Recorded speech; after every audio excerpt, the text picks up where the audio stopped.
19 U drill, center plunge.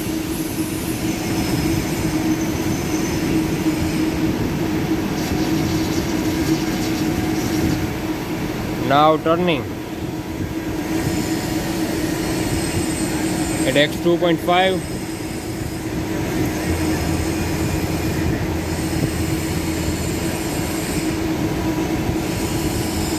X 4.5.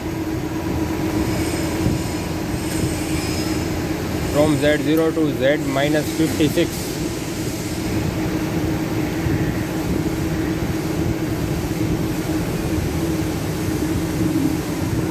U-drill program. First plunge is at X0 Z5.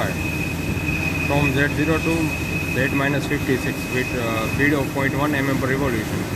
After that, turning, hole enlarging, X 2.5,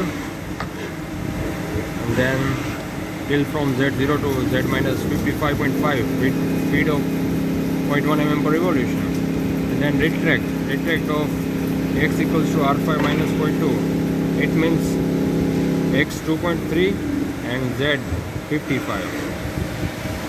And the second plunge at X 4.5.